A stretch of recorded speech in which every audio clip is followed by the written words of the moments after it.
One more time. All right. What's up, everybody? Welcome into a very special episode of PFN Daily. Just a regular episode as always, but it is Friday, which means it is my final day here at Pro Football Network, and we're going to have a very fun show one final time, one last ride. I'm your host, Cody Rourke, joined alongside by my co-host. He is a Michigan football fan, a Green Bay Packers shareholder, your mother's favorite fantasy football analyst, and he's the person that your mother worried you about dating. He is Tommy Garrett. Tommy, my man, one last time, brother. Bittersweet moment here, but very excited for what's next, man. Oh, yeah, dude.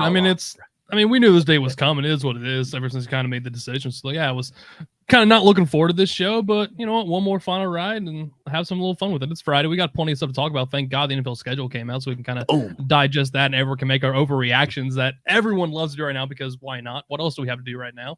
A little bit of news happened yesterday. Not so great, but we got a little more clarification on it today. And like I said, yeah, we'll dive into a little bit of USFL to wrap up the weekend as we've kind of done every single week, kind of predicting the games. And quite frankly, we've been pretty good at this, honestly. Like we're losing like maybe a game a week. Yep.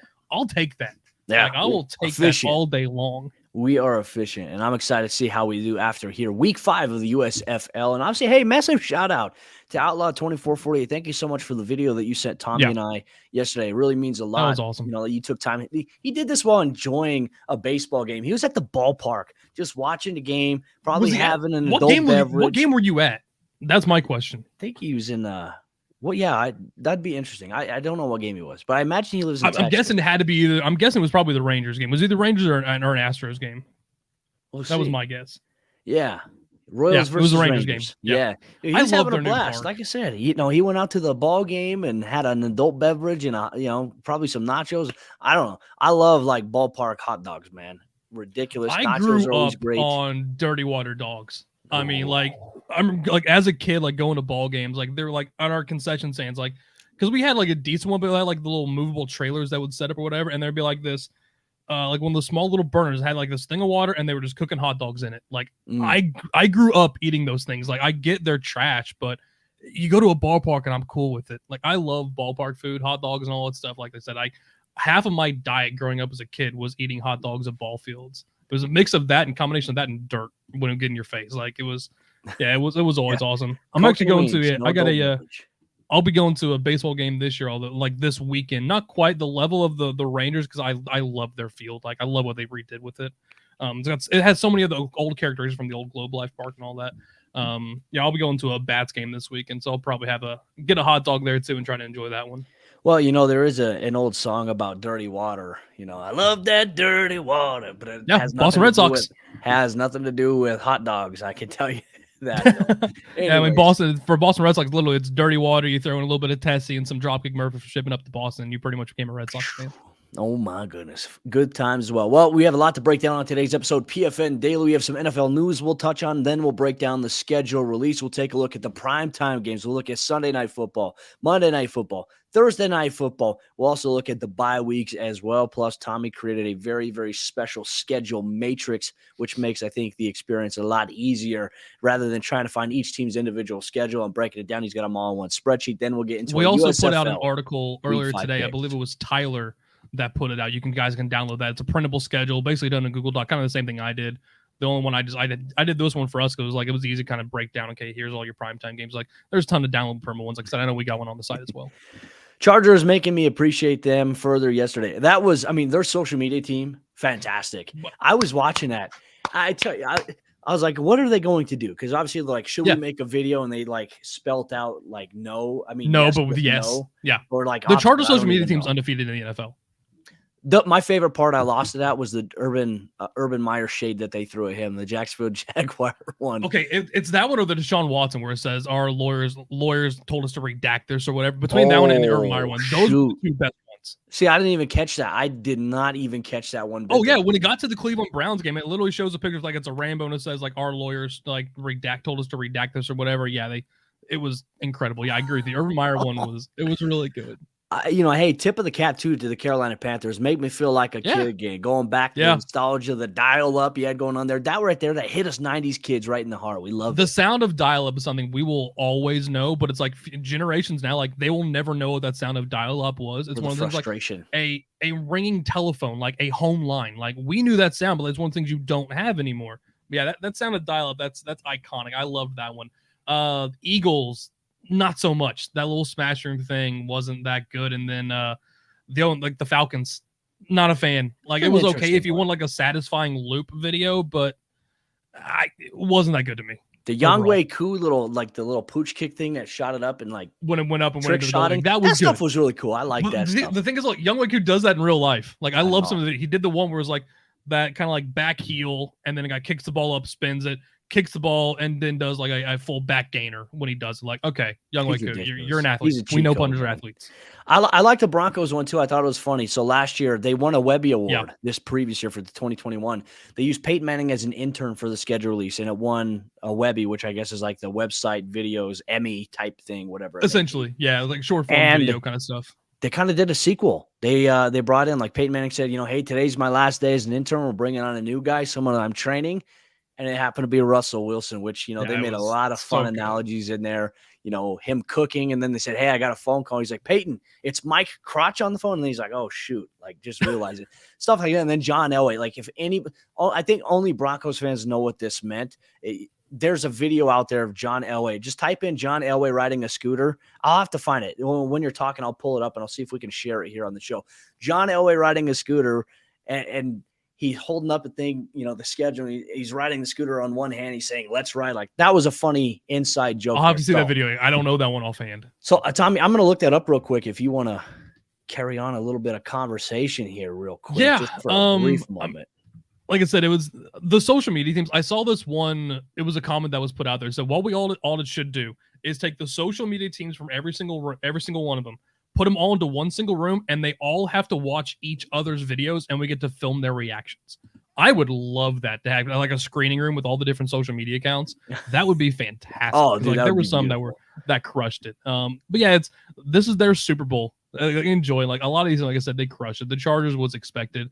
The Steelers one wasn't bad. You had Cam Hayward as a big part of it, which I thought was hilarious. A lot of brainstorming too, by the way. Yeah, the amount of time that it takes to pull that kind of stuff off, it's so good. The video. The thing that gets me is all the people that said, "Okay, well, this is where this game is going. This is where this game is going to go." Are you sure about that now? Do you really trust those leaks anymore? I hope this is a learning lesson for everyone out there. Yeah, I'm gonna create an account next year just for fun. Just do it. Just do to it. change it. Yeah. But anyways, here is the video that I was talking about. Johnny John.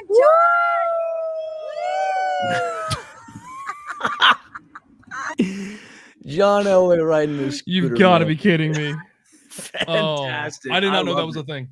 I love it, dude. That was a funny moment. So the fact that they brought that into the actual schedule reveal thing, I thought was great. Just hit it right on the spot. Even Nathaniel Hackett, new Broncos head coach, making an appearance. Yeah. But Tommy, there was some Broncos news that happened yesterday. We have a little bit more clarity as it stands today. Yesterday, Jerry Jeudy was taken into custody in Arapahoe County Sheriff's Office around 11:30 a.m. And there was a bunch of stuff going on, a lot of speculation, which is like in a moment like this, you have everybody of the Twitter judges, the Twitter jurors, and everybody else coming out to say this, and this. But the reality of the situation is, we have to take a look at what the law is. In a situation like that, for being arrested, he was arrested on second-degree criminal tampering with a domestic violence enhancer, and he was held overnight on bond. However, the Arapahoe County Sheriff came out in a press release yesterday and spoke with media and said there was no physical contact. There was ever no threat of physical violence or anything like that. It all stemmed from an incident where Jerry Jeudy had locked his girlfriend, the mother of his child's wallet and car seat in his car because she took one of his phones. It's just one of those petty things. Like, Tommy, the reality of the situation is, knowing as a grown man, seeing things that I saw growing up in certain household situations, certain things, that is what we used to think about. It's like, okay, this is bad stuff. It's like, okay, hey, in situations like this, you cannot take anybody's property away from them and prohibit them from accessing it or from leaving. And that's simply what happened, like a heat of the moment thing. But He did stay overnight, and obviously the mother of his child had come forth and said, "Hey, I don't want him to be charged. I don't want anything to happen to him. We're both fine. There's no need for a non-contact order. It was just an argument." So a situation like this, so Jerry Jeudy should be okay, idealistically, but obviously his attorney has come out and has spoken about it as well. And I believe one of the next court dates that is set for this right now, the way it's still pending, is set for, I believe, in May of next year. My whole thing with this, or it might be May 31st, maybe. I don't know. I have to double check. Yeah, I think it's May 31st. Is it May 31st? Yeah. My whole thing with this, should someone have gone to spend overnight in jail just because of this? Probably not, but I understand like the whole situation. Like they said, they wanted to monitor the situation, but mainly the police were called just to keep the peace and make things from escalating, which is one of the situations you never want to have happen. Like anytime you see the words domestic DV or domestic violence involved in a situation like this, that's always one of the first things. Like, okay, what the hell actually happened? And it's why you can't rush to judgment in something like this. We finally did get some more clarification on this. It's the headlines when it first came across, Jerry Jeudy arrested, and they're not releasing why. And then finally, the thing was domestic violence situation. Like, there's so many other cases that are going in the NFL right now, especially extremely high profile ones like a Deshaun Watson occurring that's going on. Instantly, okay, like how bad is this? And we kind of get a little bit more information, so it adds a little bit of clarity to it and some clarification on what actually did take place. I'm glad it only went as far as it did. Like I said, do I think someone needed to spend time overnight for this one? It's a little rough. His attorney even believes he says he should have never, he believes he never should have been arrested or incarcerated. And obviously this does impact his image. And look, people have disagreements all the time. And you'd be very, very surprised now. Like there are certain states that, hey, you take someone's phone out of their hand while, that's considered domestic violence, which look, here's my thing. I think that young people have to learn a lot of these things early on. And look, relationships are very messy at times when you're young and your prefrontal cortex is not fully developed. There's heat of the moment things, there's arguments, but it's like in situations like that, you got to know when to walk away, cool off, and don't escalate a situation. But, unfortunately, being a professional football player, being in the public eye, a lot of people, as you mentioned, jump to conclusions and already painted him out in a negative light. And then there's already people talking about, oh, the Broncos should cut him. They should release him. He's probably going to be suspended by the NFL. Stop it. Let's just wait for the facts to come out. And I think that is such an issue we have in this sports media industry. Everybody wants to have a unique opinion on something without all the information. The reality, and they all want to be first. That's the worst part about everything. I hate it. The rush to be first. And it boils onto social media. It's like, okay, I have to give my input on this. You don't actually it's okay if you don't give an opinion on something, if you don't have all the facts, because at that point, all you're doing is just spreading misinformation at that point, or just trying to point to something in the direction where it probably shouldn't go. Like, wait for the facts to come in. Let's not be so quick to jump to conclusions on every damn thing. Like, as a society, not just the NFL, everything. Unless you have all the facts, try to just be open-minded, maintain a somewhat level mindset about this, and don't just react just try to be rational about this. Wait till we get the information. Like something like this happens. Like it's so quick. Like how much this narrative changed in 12 hours between arrested, they're not releasing what it was, and all of a sudden we finally get some clarification on what the situation was. Like that's my whole big thing. That's why you see a lot of tweets getting deleted. Is because they wanted to rush to judgment instead of having all the facts. Everyone wants to have a unique take or be the contrary, and the reality situation is, like, I'm never going to speak on the personal lives of other people because I have no idea what goes on between people. I don't have all the facts as is. So it's not my place to comment on the civil disputes that happen between any parties in life. And I think that's just something I hope sports media figures out. Now, obviously, like if there's something that comes out and there's tangible evidence about some wrongdoing, absolutely. It's like, okay, hey, you can't do that. Like domestic violence has been a huge issue in the National Football League for quite some time with various world issue. Well, yeah. But I'm talking about like how sports has kind of swept the rug under a little bit. There were times where players were getting away with physically harming their significant others for a little bit of time until it became a huge issue where people started calling the NFL out and saying, hey, what are you guys going to do about this? Yeah. It's crazy. We're still waiting to see what the NFL is going to do about it. Let's be honest. Yeah. I mean, even like this whole Deshaun Watson thing, I just, I'll never share my commentary on things because, like I said, I don't have all the facts. I'm never going to do that. But it's like, hey, let's wait until more information comes out. Let's wait until we see reports come out that actually have the actual information corroborated by two parties that gave their testimony or their statement to, obviously, a police officer. That's the only thing that matters. Like, hey, after that, we can figure out where to go from there. But it's not our place, and I think the media likes to do this a lot. The media likes to be judge, jury, and executioner. It is not our place to ever do that. We simply just react to what happens and maybe how it affects a team. That's it. And so I think that's the lines that get blurred a little bit in this industry, which drive me absolutely insane. So, yeah. I think it's, like I said, it's a media – it's an industry issue, and it's just honestly just the way social media is. It's just the cancel culture. Like, we want to be the first ones to call someone out on something. And when we don't have all the facts, sports media is houses, my friend.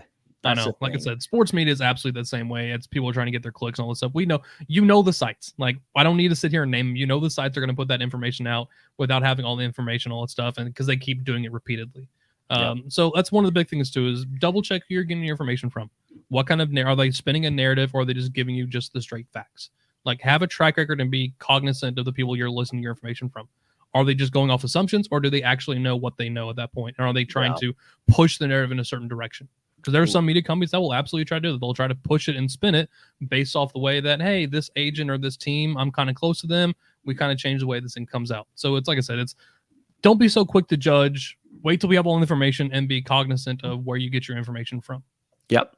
Well, let's transition now to our NFL schedule review. We're going to take a look at some of the primetime games. Tommy, what a great matchup we get week one to open up the 2022 NFL season. You have the Buffalo Bills taking on the Los Angeles Rams in LA. Josh Allen and Von Miller, who's going to play his former team that he just won a Super Bowl with. Watching them get their rings that night, because they'll probably do a ceremony that night for the opening night game. But this is a great matchup. This could be a potential Super Bowl preview.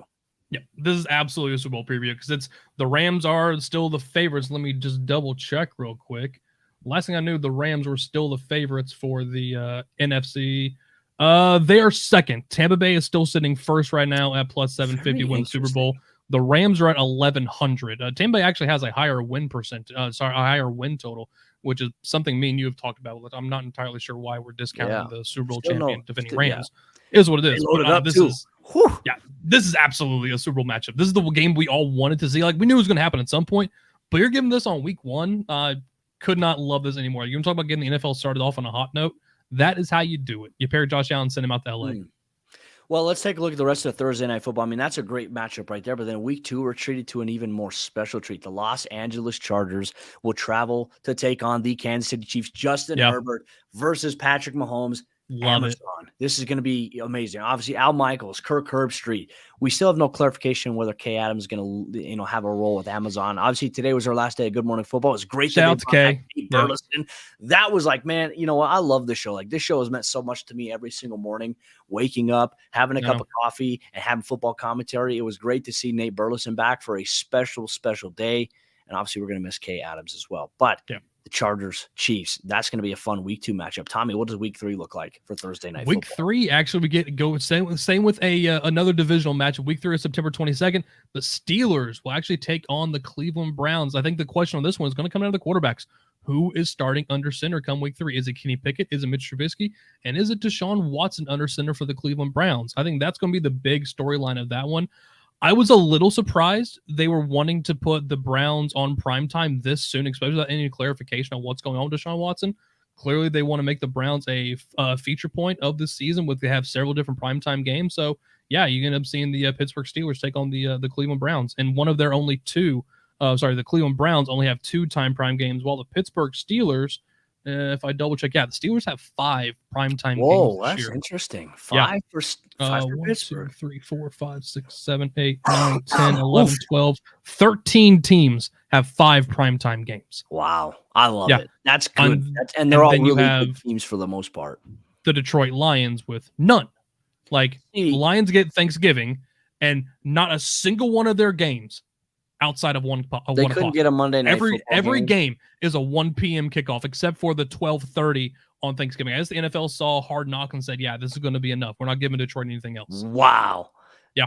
The NFL should be ashamed. We want to see Detroit's they are the only team without a primetime game, because we're going to get to one of these Thursday Night Football matchups that to me, I'm sorry, NFL fans. I don't know what we did to deserve this, but we'll get to it in a second. Oh, I think I see it coming up here. But obviously, let's go to week 4 here. September 29th, you have the Miami Dolphins taking on the Cincinnati Bengals. That should be a little bit of an entertaining matchup there. Obviously, Tua versus Joe Burrow. That. Oof. I like that. That is good there. Week Tua 6. versus Joe Burrow, Jamar Chase versus Jalen Waddle, and Tyreek Hill. That's a fantastic matchup. And then we go back to week 5 here. The Indianapolis Colts will travel to Denver to take on the Broncos. Matt Ryan and his new team taking on Russell Wilson and the Broncos. Thursday Night Football. I like that matchup personally. Is this the one we're talking about here, the week 6 matchup? Is this the one that you're talking about? This is that's one of them. Birthday, by the way. That is absolutely one of them. Yeah, week 6, October 13th. Washington Commanders and Chicago Bears. I couldn't have picked a worse game to watch. I probably will not. I'll watch it. Like, here's the deal. I'm gonna watch I it, can't absolutely. kid myself. I am a POS for this. I say I'm not going to watch it because I don't like the teams. I'm going to watch football because football's on the TV. Commanders, the thing is, we go into it not expecting a great game. That's the difference. End up being one. Who knows? It wouldn't surprise me. Yeah. Name power is everything, though, Tommy. When we talk about schedules, so that is interesting to consider here. I didn't know Carson Wentz was that big of a draw, but all right. Oof. Week 7, October 20th, the New Orleans Saints taking on the Arizona Cardinals. I like this matchup. This Great one. I like that one a lot. A fun one. Yep. That also could be the first time. I'm trying to think. DeAndre Hopkins. Do they have a bye before week 7? Well, DeAndre Hopkins has a 6-game suspension, correct? Correct. But do they have a bye anywhere between? They do not. That will actually be the first game back for DeAndre Hopkins. Will be against New Orleans on Thursday. Okay. I like that. That's great. That is going to be a fun matchup. I'm super stoked about that one. And obviously the storylines will write itself. And hopefully both teams enter that matchup fully healthy, which I think will make it even more exciting. Week 8, October 27th, Thursday Night Football. Baltimore Ravens taking on the Tampa Bay Buccaneers. Lamar Jackson versus Tom Brady. I like it. This is a good one. And, look, for Lamar Jackson, it's going to be a very, very important season for him. For them, obviously, losing one of his guys in Hollywood Brown, they're going to have to find a way to be more consistent with passing the football. And I think Lamar, obviously with the loss there, everyone's wondering, are the wide receiving core for this Baltimore Ravens team, are they going to stay healthy? What is Lamar going to have? Can they stay healthy as a team is the biggest As a team, that's the whole big issue. For the Ravens. There is that. And then you have to travel to take on Tampa Bay, which right now that run defense, at least on paper, looks like it's going to be absolutely. So think of the matchup here. So you have the run defense of Tampa Bay, which was the best in the NFL this year. It turned into a pass funnel. I believe at one point teams are throwing on Tampa Bay like 72% because they couldn't run the ball. So what do? You now face off against the Baltimore Ravens, who are one of the rush happiest teams in the NFL over the last 5 years. So it's strength on strength at that point because you look at the Ravens passing game. You don't have Marquise Brown, so now you're relying on a major increase of production from Rashad Bateman, who is now healthy this year, but behind him, I mean, it's going to be Devin Duvernay. We talked about James Prochet. You're asking a lot out of Mark Andrews. There are question marks about the passing game, so you're going to expect a strength-on-strength matchup at this point of the rushing game of the Baltimore Ravens against the run defense of the Tampa Bay Buccaneers. I'm thinking this is the game maybe you were talking about. No, we're still not there yet. I actually like this. I know. Game. I'm looking at the Philadelphia Eagles against the Houston Texans. For me, I like that one. It's actually the Week 10 game, November 10th. Ooh. It is the Atlanta Falcons against the Carolina Panthers on Thursday Night Football.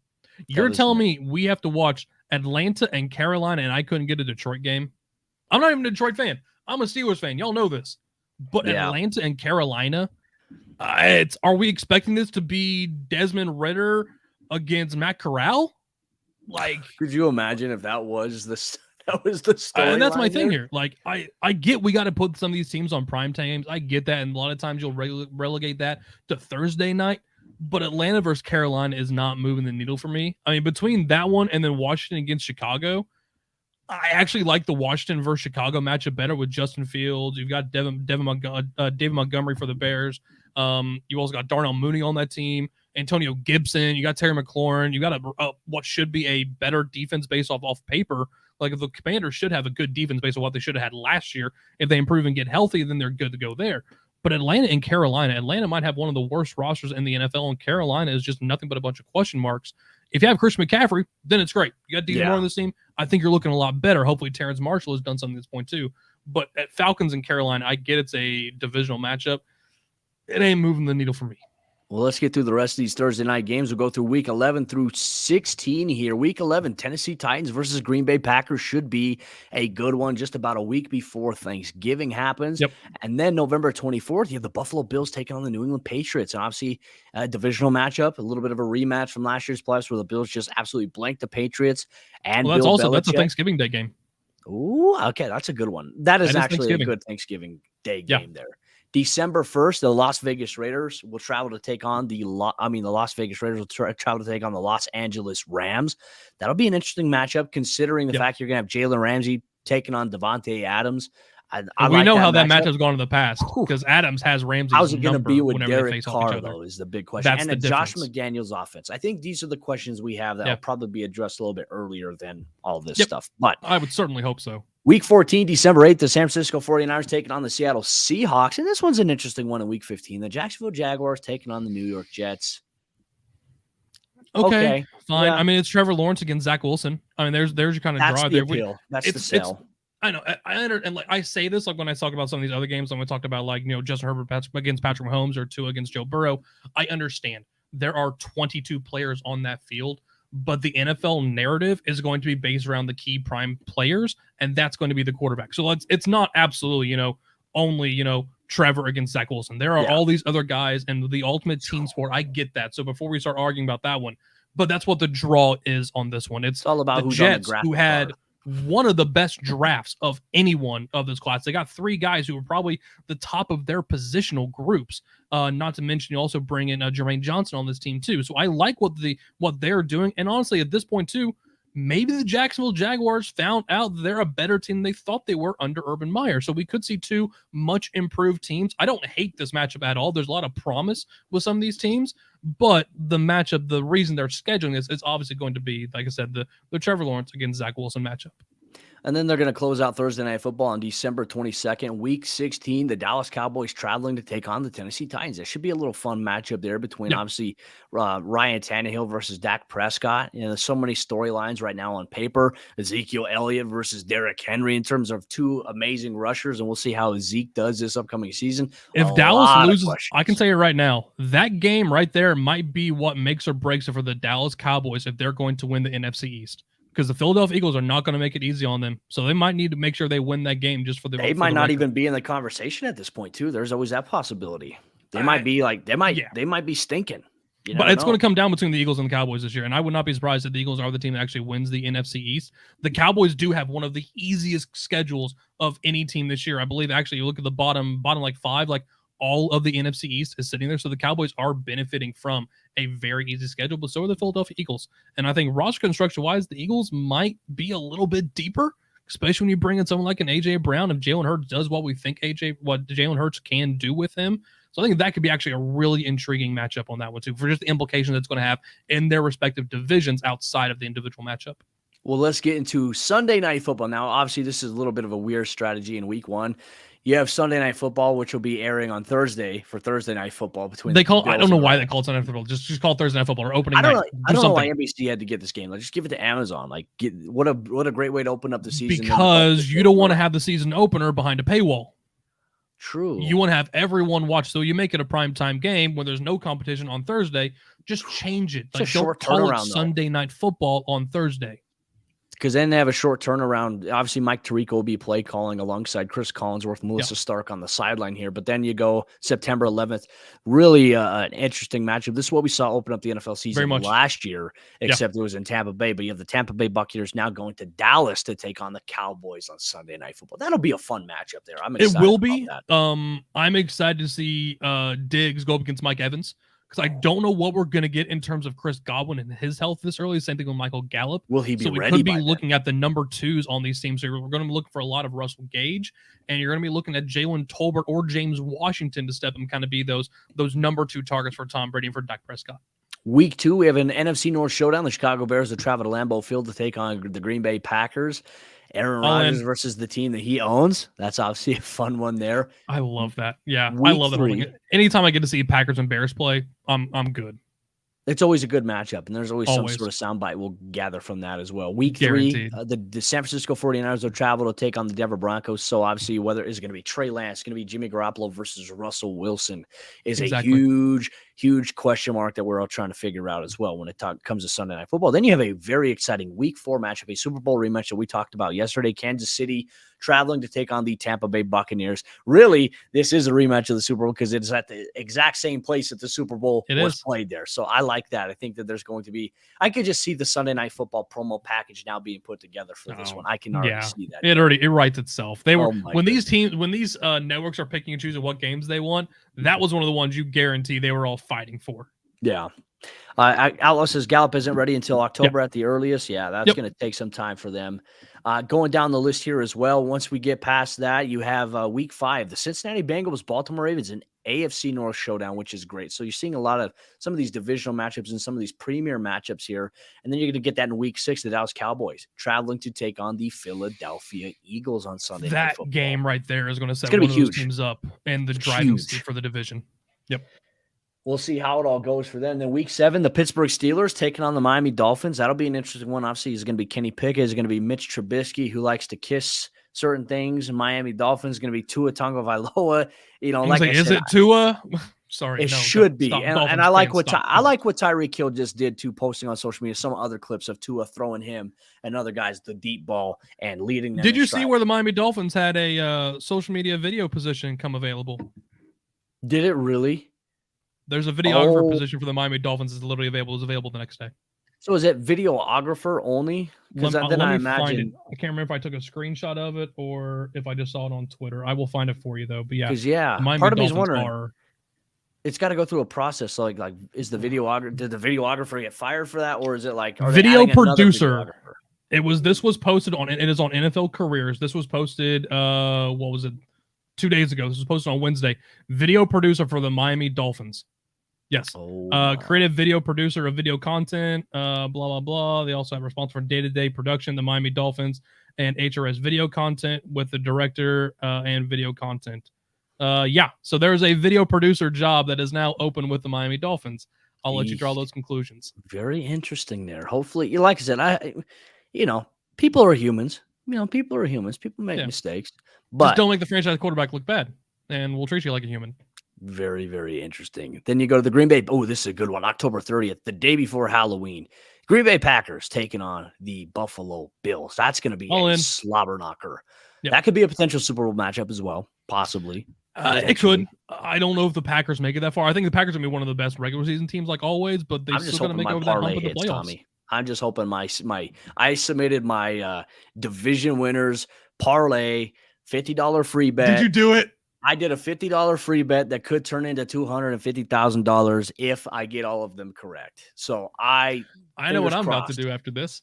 Well, seriously, you should do that. That is a great. We might do that live on air. I put a parlay on the NBA the other day.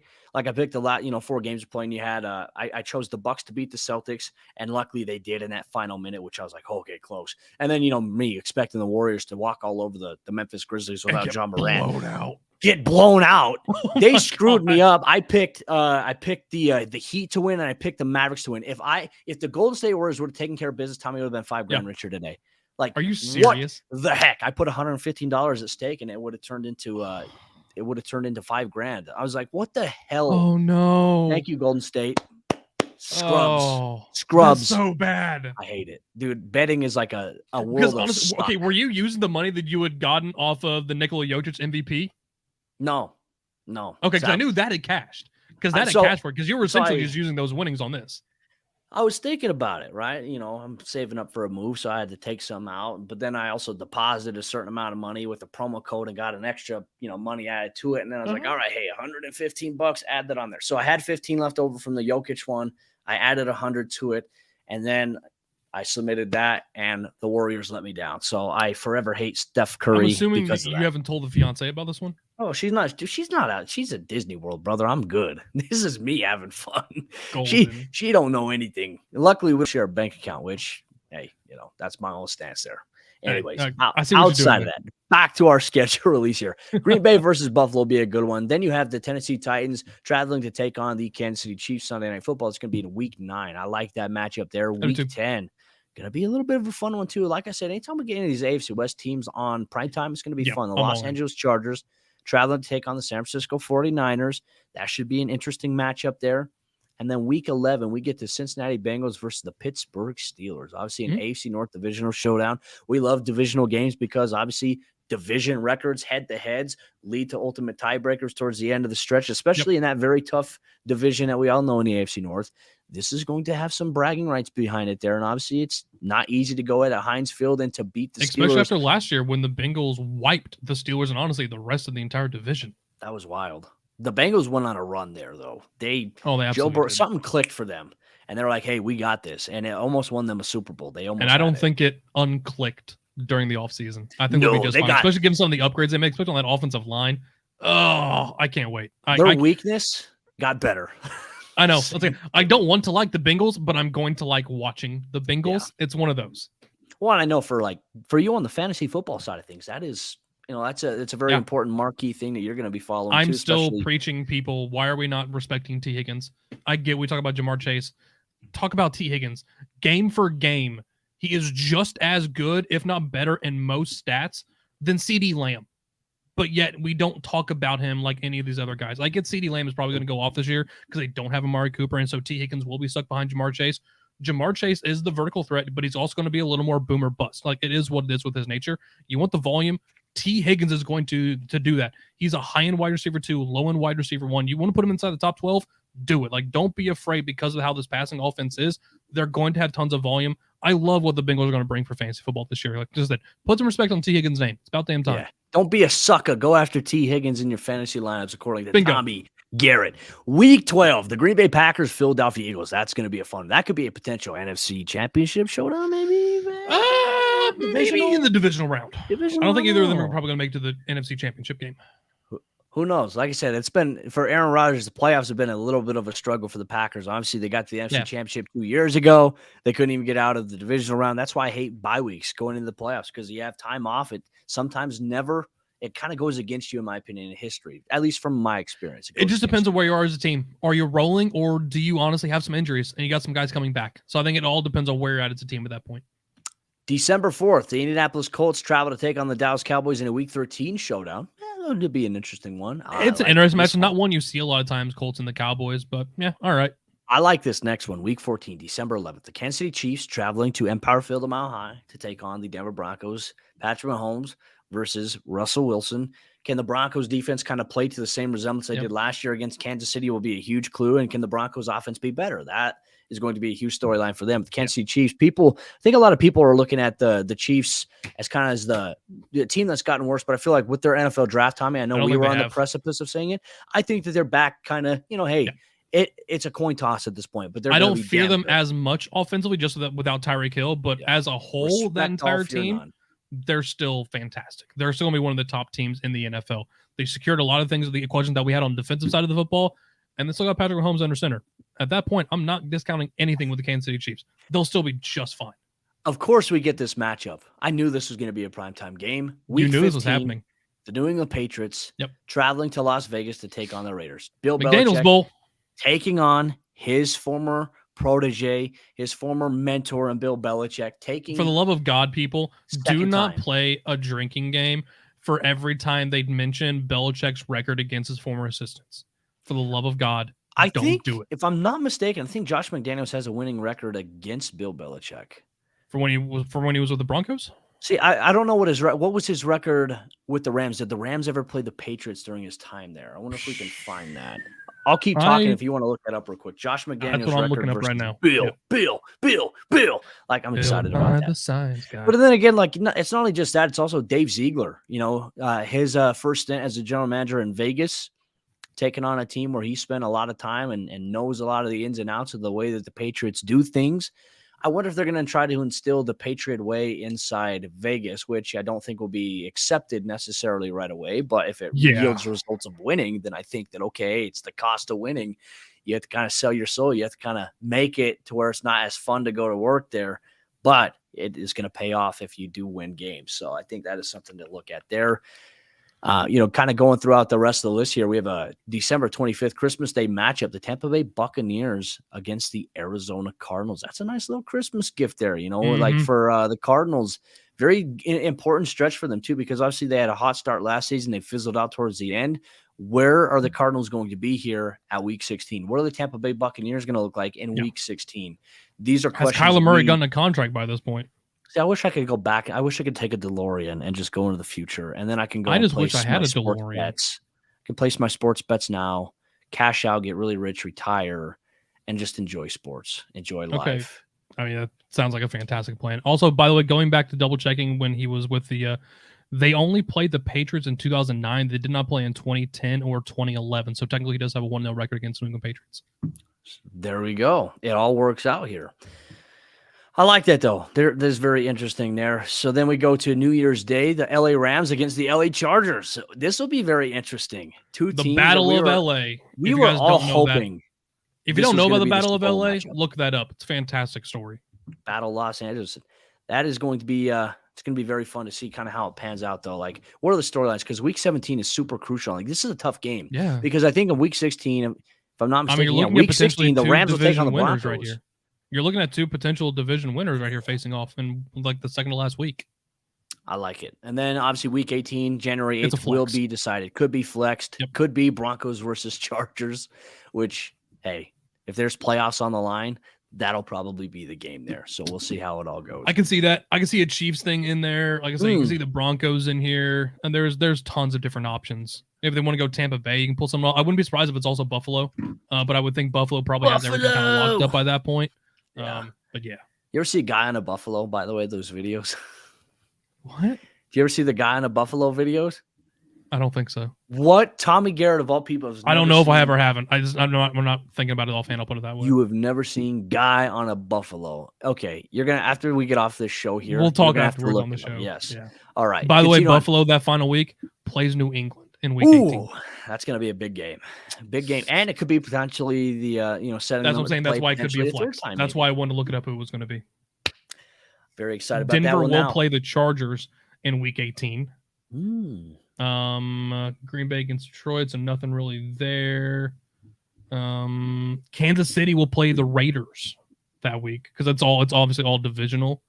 So yeah, there are definitely some possibilities on games that could be flexed. There's so many primetime options here. Yeah, there really are. That's good though. That's good. It's good for the league. Arizona, San Francisco. Turn in. Yeah, they'll figure something out. There's plenty of options.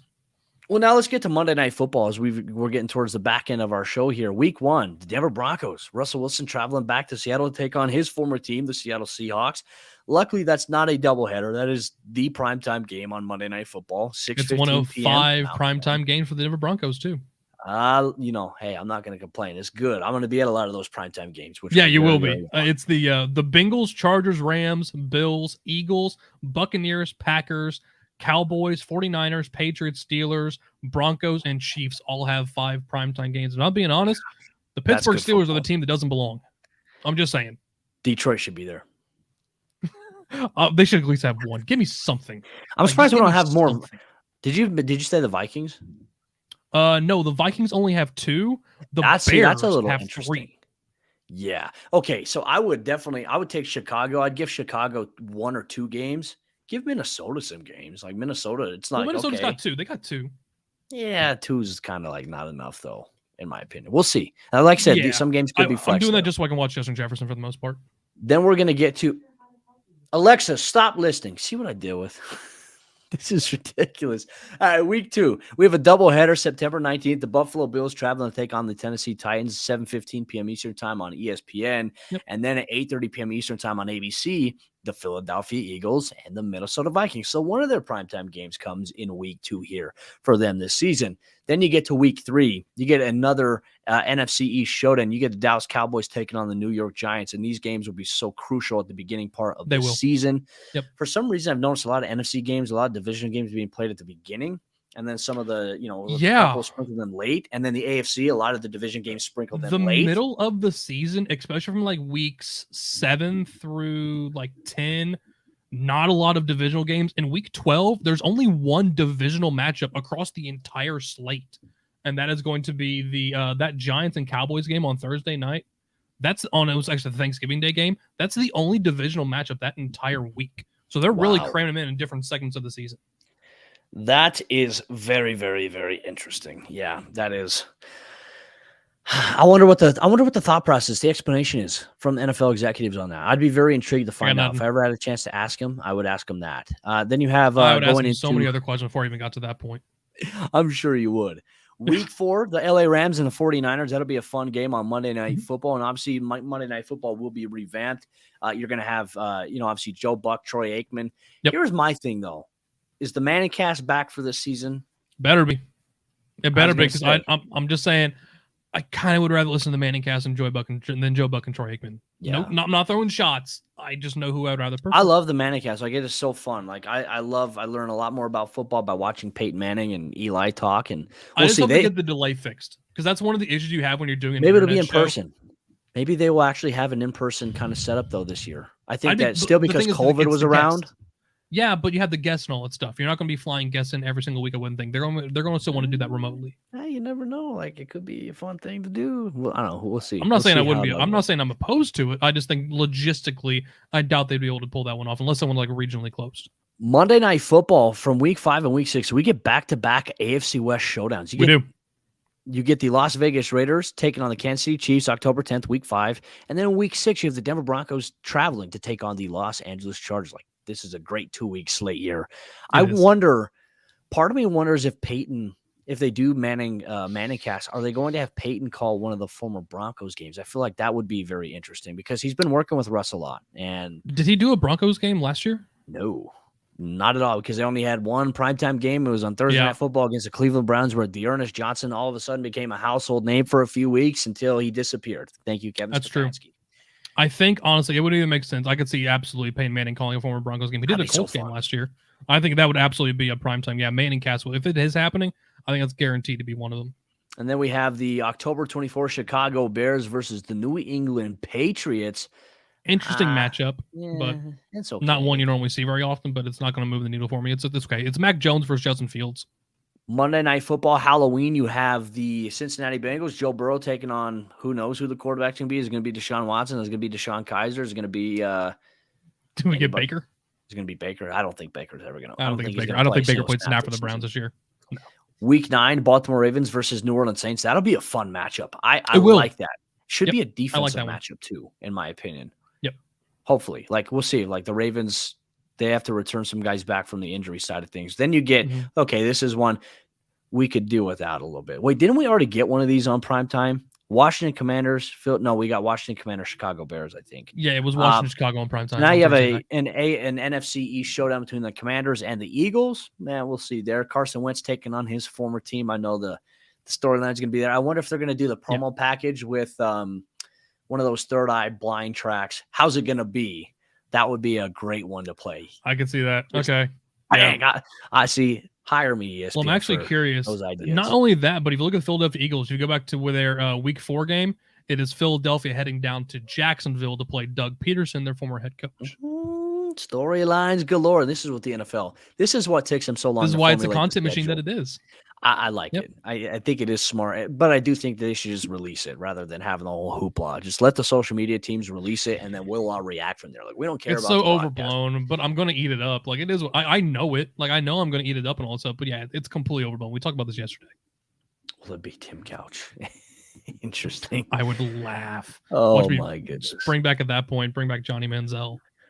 And then you go to week 11, November 21st, the San Francisco 49ers taking on the Arizona Cardinals. This will be a game, an international series in Mexico City. Yep. I like this. Obviously, a divisional matchup there. I think giving the fans of Mexico City a very, very good football matchup here. I'm stoked about this one. Yep. I love that one. Then you go, this is an interesting one. Is this the one where Pat McAfee is expected to have to kick a 35-yard field goal and then also complete a 35-yard pass to Reggie for $3 million?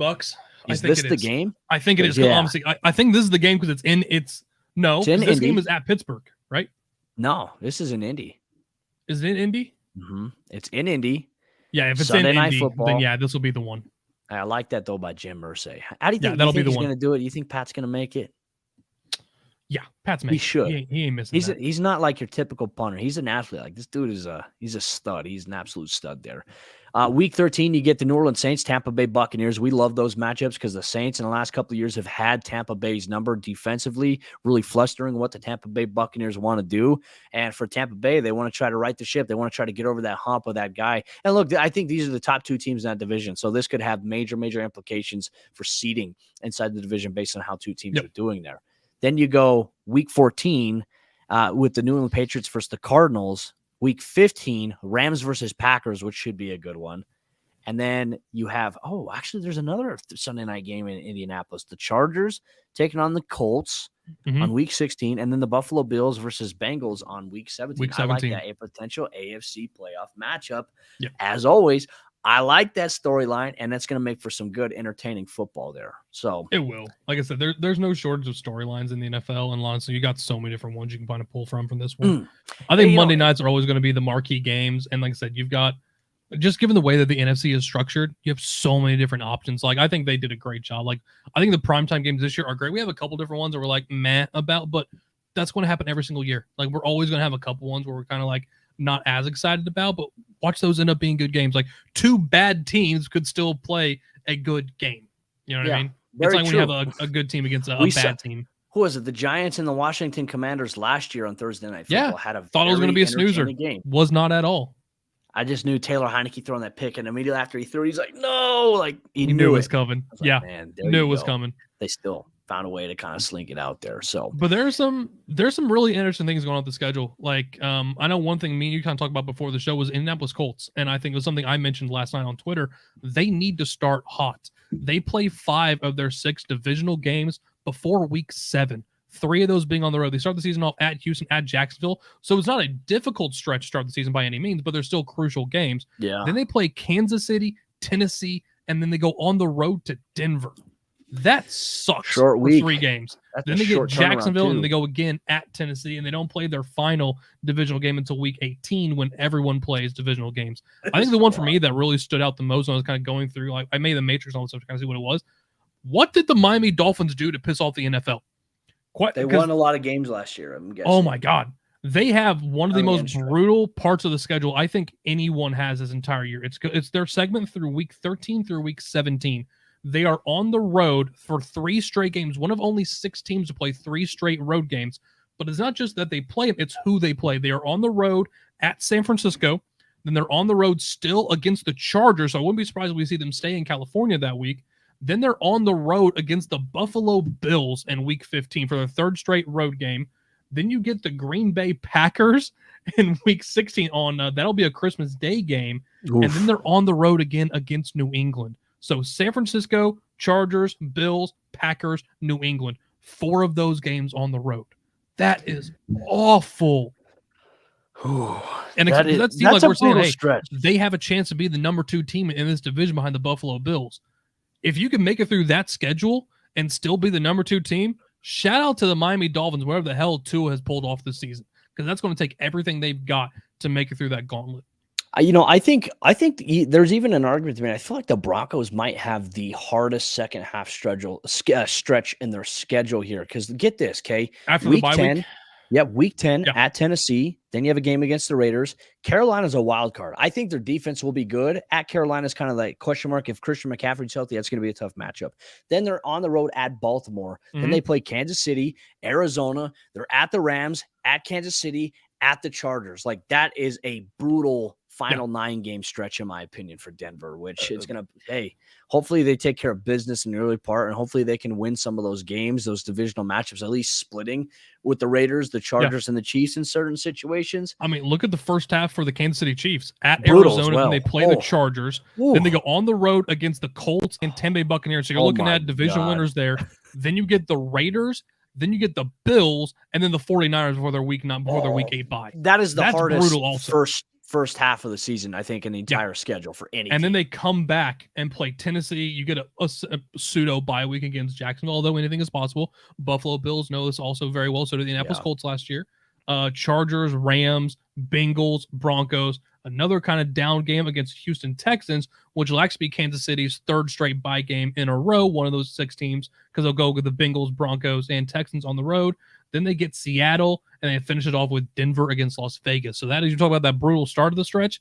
doesn't slow down a lot over that back half either. Oh my goodness. Hey, this is going to be a fun NFL season, Tommy. I am stoked about it. It's going to be very interesting. Let's take a look as well here. I know we have the USFL schedule. I mean, week 5 we have to get to, but let's take a look at bye weeks here real quick. I'm trying to open this year's schedule up here. Team bye weeks are very important. They are. Let's see. I have it pulled up. Okay, so really the first bye week that we see in the NFL will come in week 6. It's going to be the Detroit Lions, the Texans, the Raiders, and the Titans each getting their bye week. So I think the bye weeks right here are really important. Like, not just for a fan for injuries, but fantasy football managers pay attention to the bye weeks, obviously, because there's some weeks are going to be really hit and miss on when you're not going to have anything majorly impactful on your team. But there's some where they are some brutal weeks here. Week 7, the Bills, the Rams, Vikings, and Eagles will get their bye. That's one of those weeks I was talking about. Yeah. Those are tough, though. That's top tier. I kind of like slow down a lot in week 8 either, with the Kansas City Chiefs and the Los Angeles Chargers being the 2 teams on a bye. So while it's only 2, it's 2 of the best. 2 of the best. In week 9, you get a multitude of teams. The Browns, Cowboys, Broncos, Giants, Steelers, and 49ers each have a bye week. But here's where it gets interesting. As you get later on the season, you get a bye week. It's kind of like a blessing and a curse, because you have an absolutely brutal stretch for some of these teams. Let's get to week 10 here. Ravens, Bengals, Patriots, Jets. Week 11, Jaguars, Dolphins, Seahawks, Bucks. Week 13, okay, now we're getting into the deeper stretch of it. The Cardinals and the Panthers. But week 14 bye week. So there's going to be 13 weeks of absolute hell for some of these teams, and they're hoping they have to stay healthy. But the Falcons, the Bears, the Packers, Colts, Saints, and the Commanders have a bye week in week 14 with just 4 weeks remaining. Talk about a gauntlet of a stretch of having to play continuous games.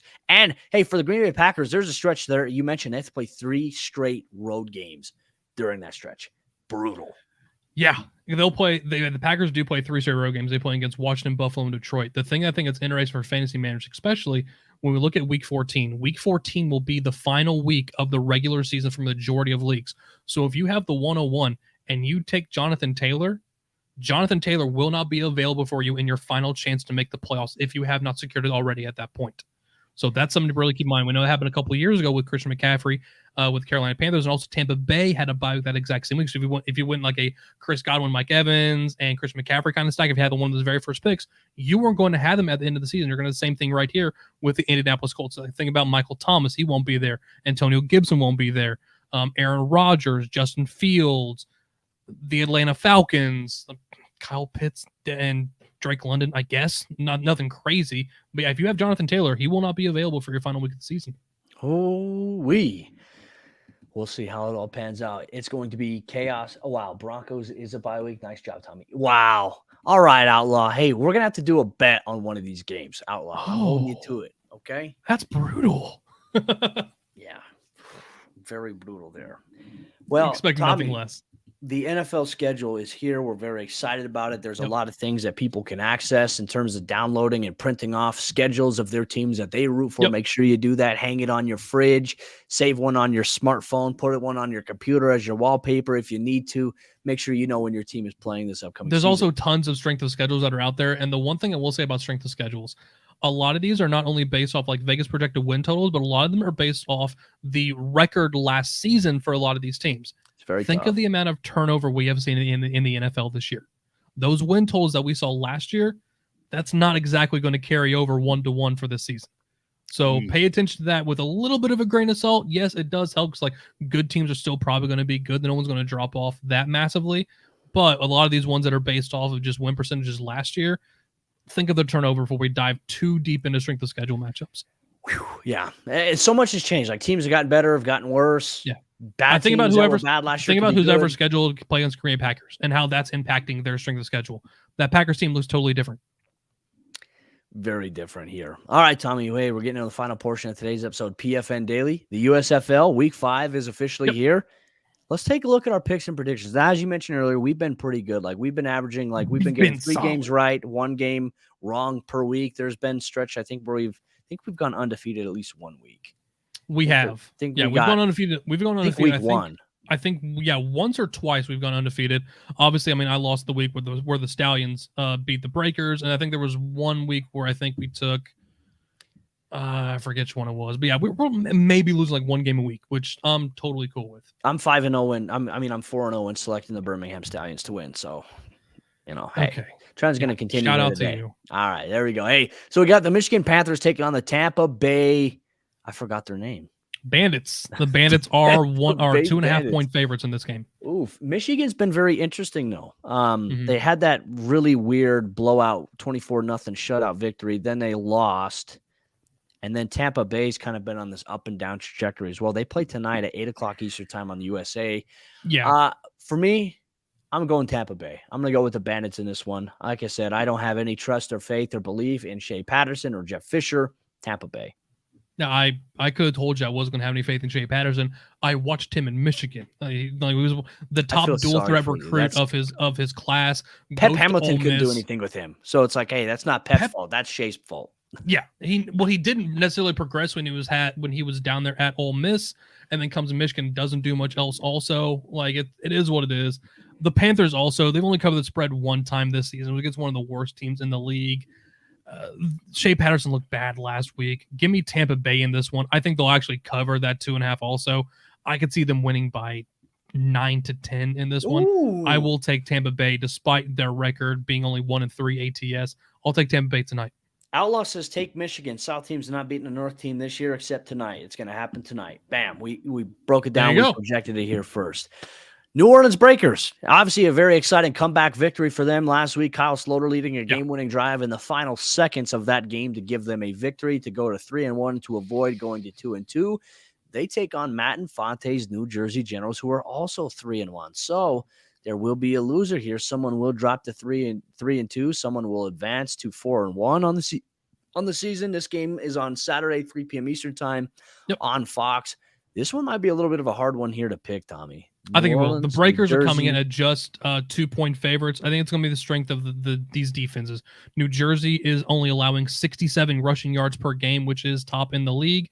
New Orleans is only allowing 88 yards per game. However, the Breakers do have the number one overall defense, allowing just 226.3 yards per game. Given how much the Generals rely on the rushing offense, which is number 2 in the game, if they can shut that down, I think Kyle Sloter kind of pulls something together. I will take the Breakers to win this game. I think it'll be a close one, probably less than a touchdown on this one, but I'm going to take the Breakers and knock off the Generals. Okay. All right. I am going to go, Tommy, just out of, hey, my love and respect for you, brother. I'm going to go New Orleans here. I'm going to get the Appreciate Breakers you on that one. some love here over the New Jersey Generals. I'm sorry, Matt Infante. Like I said, I like what the New Jersey Generals have been doing. Generals have been a solid team this year. Absolutely. They suffered that season opening loss to the Birmingham Stallions, the best team in the USFL. And they're on a win streak since. Yep. So it's like, hey, you play Birmingham, you're going to win afterwards, maybe, potentially, possibly. But then you have the Birmingham Stallions taking on the Philadelphia Stars. The Stallions are 4-0 on the season. They're not really traveling to take on the Philadelphia Stars. They're having a home-away game, essentially, against the Stars. It's the only game there's also going to be a crowd at, so let's stop calling it away. Sunday, 12 o'clock Eastern time, an early afternoon game there for all the folks down there in Birmingham on NBC.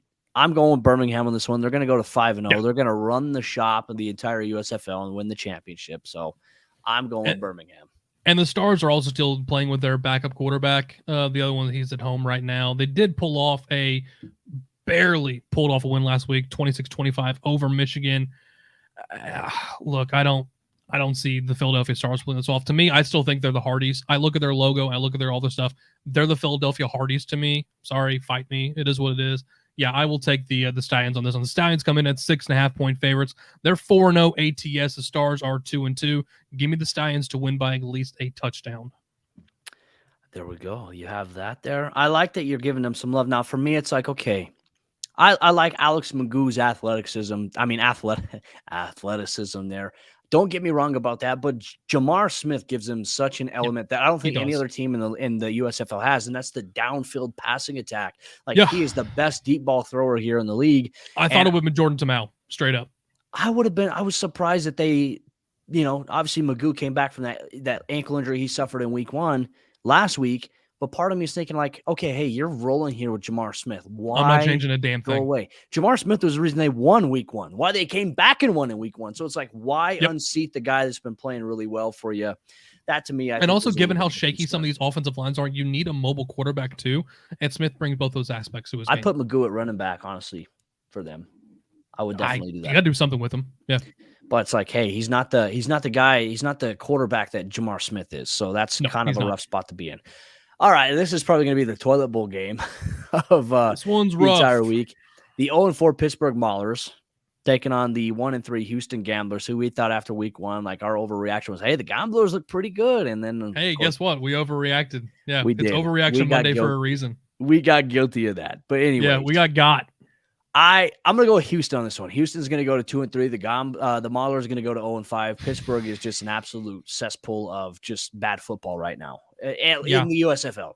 Not in it's trying to say, hey, we're going to be a power football team with a bad offensive line. Like that just doesn't cut it.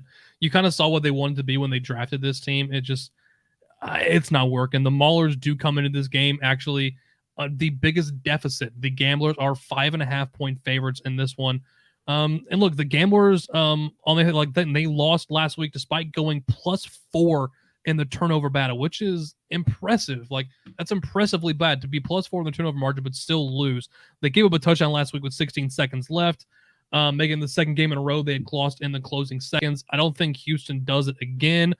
I'm probably going to stay away from the 5.5 point spread. I could see it being maybe a little bit closer than that. I'm probably just going to go outright on this one. I will take the Houston Gamblers to win, but I don't know if they cover that 5.5.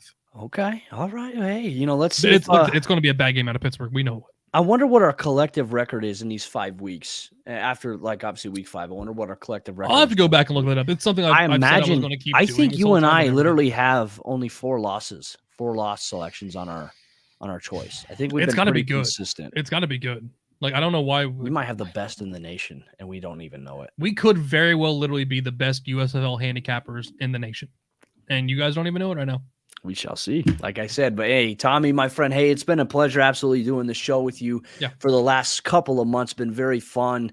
Like I said, I hope they find a way to continue to keep the show going and utilize you. And I think you and Dalton Miller, and hey, maybe they add a panel in the future as well. We'll see how things go. But I know you're going to do a lot of great things, my man, especially as Pro Football Network senior fantasy analyst. Very well deserved. The amount of work you put in the fantasy football community is super important. I like I said, you've helped me win my fantasy leagues. You've given me advice that has helped change my life in terms of fantasy and the way that I view things. And like I said, man, outside of just being able to be a coworker, I'm very, grateful to call you one of my good friends, dude. Seriously, I hope you move to Denver one day and we can have some brews together. We can go to some baseball games, go to football games, all that stuff, man. Like I said, Tommy, I always appreciate your work, man. It's been fun working with you.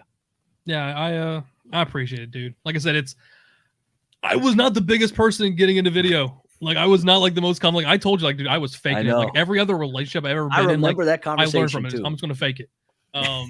It is what it is. I finally ended up getting more comfortable. Like I said, it was the biggest thing for me was like I just got a good friend out of this whole thing. That's the biggest thing for me. It's like sucks that you're leaving, but dude, I could not be more happy for you. You've got a hell of an opportunity right there in front of you with Mile High Sports, getting to do everything you've wanted to do and kind of growing that next step in your progression, getting closer to the Broncos and organization and kind of continue to grow your own brand. So like I said, I could not be more proud of you and what you've been able to pull off at this point. I can't wait to watch you just as a friend and also as a fan.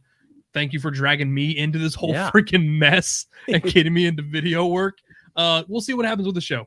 I am pretty sure the show will be going on a hiatus for quite some time. We'll see what happens when it gets closer to the NFL season, what ends up happening. It is what it is. Like we knew probably someone's going to be happening, but it's probably more than likely going to be going on a little bit of a break for quite some time. But football's going to be dead for a little bit though, too. And that's my big thing too. Like we can only talk about something like we're a football show. Like unless they're going to let all of us like talk about things outside of football, then we can stretch it. Absolutely. But only being football only, like it's kind of hard to talk about too many different things, especially in June.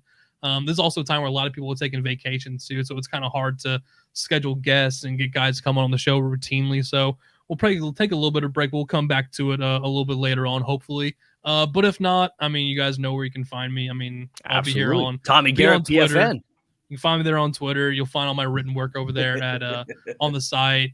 Pretty sure I'll be getting back into podcasting too. Kind of took a little bit of break away from that. Some other things were kind of going on.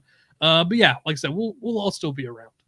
Well, I'm excited for it, man. And obviously, hey, major shout out here to Outlaw. Once again, like Outlaw Seriously. 2448, he DM'd me a video yesterday. He was at the ball game. He said, hey, I just want to say, hey, thank you guys so much for doing something every day where, I get a chance to chat with you guys and, just we talk football and we share a lot of things in common. And so, hey, Outlaw, it means a lot that, we've been able to kind of share this journey with you along the way. Yeah. We've always appreciated your interaction in the comment section down below. It's always meant a lot to us here, obviously at PFN Daily, man. So appreciate you. He says, so change sucks. You guys are moving on to other things. Some friend of mine got promoted to afternoon drive time for Sports Radio in Dallas, but happy for you all. Hey, change is the them. one constant in life. It is. That's one thing whether we like it or not, everything always changes at a certain point.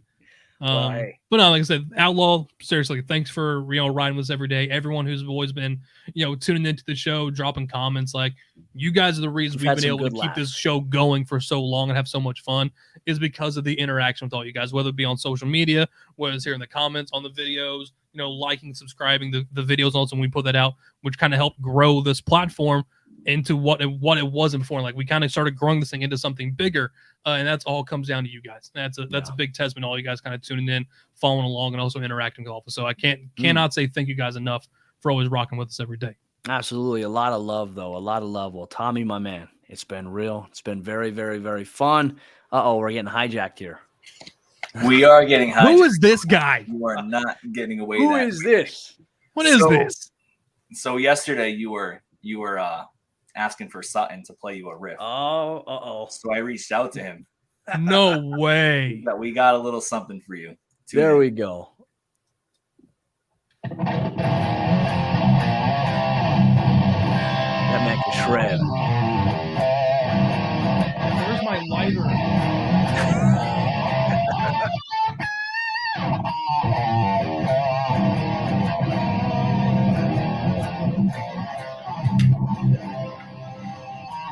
There we go.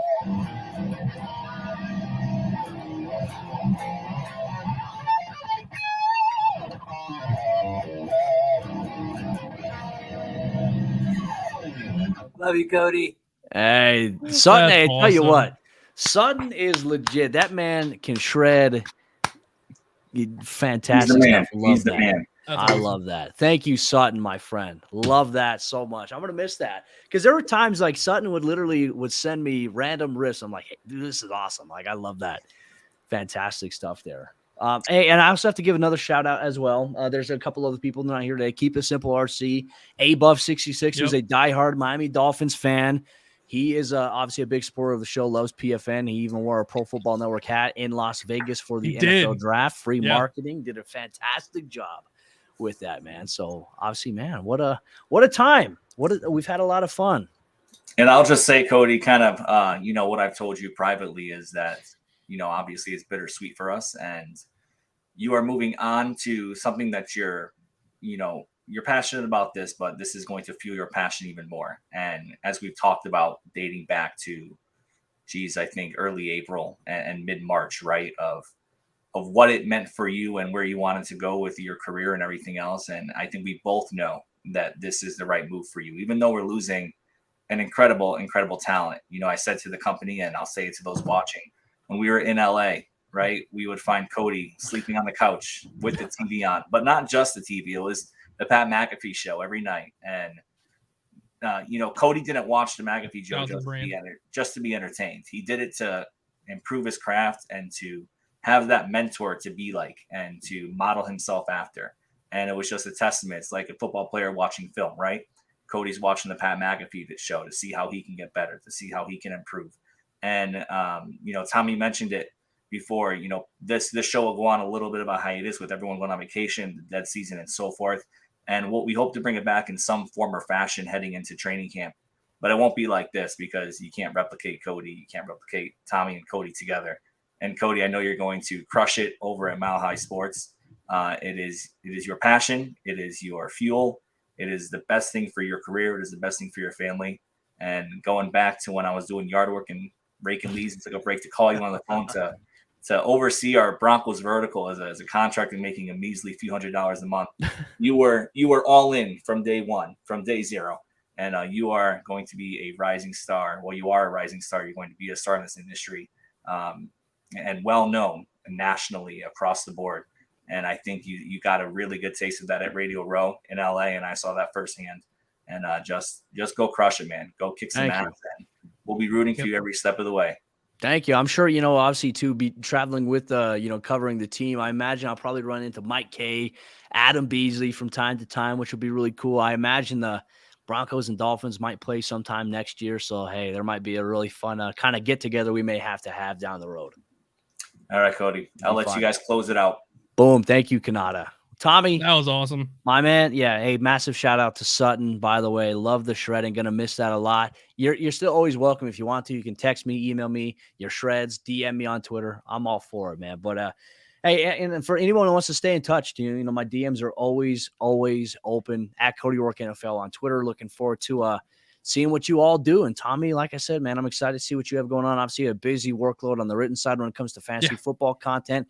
Excited to listen to you on the podcast. And, anytime I need some advice on what I should do with my weekly fantasy lineup, I'm going to go to you, my friend, say, hey, I'm stuck in a pickle here. What's more favorable? Tommy is one of the best in the business at that. So with that said, this is the final sign off here. And obviously, yes, a massive shout out to my good friend Skiing Ian. We're going to miss Ian Cummings as well. He does a lot of great work at Pro Football Network. Dalton Miller, Adam Beasley, Mike Kague, just going down, Aaron Wilson, Angela in the graphics department, Dominique, who is contracting, Cam, who is contracting, Ollie Hodgkinson, who texts me a picture every single day with the image of a goat. I appreciate you, brother. Brian's internet for never showing up. I didn't recognize the area code first. It was like +44. I was like, what is this? Is this one of those spam things? No, it was Ollie. And I was like, hey, is that Nigerian prince wanting to give you your millions?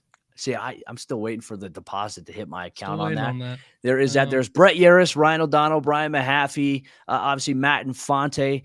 God, there's so many. Cam Meller here at this company as well. I feel like I'm missing some people. Obviously, on the fan side, there's also BJ. There's Katz, who I had the chance to work with very briefly here in my time. Man, there's just so many people. So many people to thank. And I hope I didn't miss anybody. It's grown pretty quickly from when we started. Ben Rolfe. Hey, also massive shout out to Ben Rolfe, Ryan Gosling, not the Ryan Gosling, the Ryan Gosling Canadian. on the football side, not the liability at the cornerback. Yes. Canadian Gosling. I don't think either of them can play cornerback. I'll put it that way. No, Ben Rolfe, massive shout out to him. And also Tyler Olson as well. Massive shout out to Tyler Olson. Tyler is a machine at what he does. And I'm very excited to see what is in the future here. And also shout out to Pro Football Network CEO Matthew Canada. Thank you so much to Trey Wingo for all the advice he's given me in our time here together at Pro Football Network. So many people there. I probably, like I said, I think I got everybody for the most part. And if I didn't, I feel very bad if I forgot you. But I don't forget you. You're always in my heart. Appreciate you guys so much. Cody Rourke here signing off for the last time here. PFN Daily.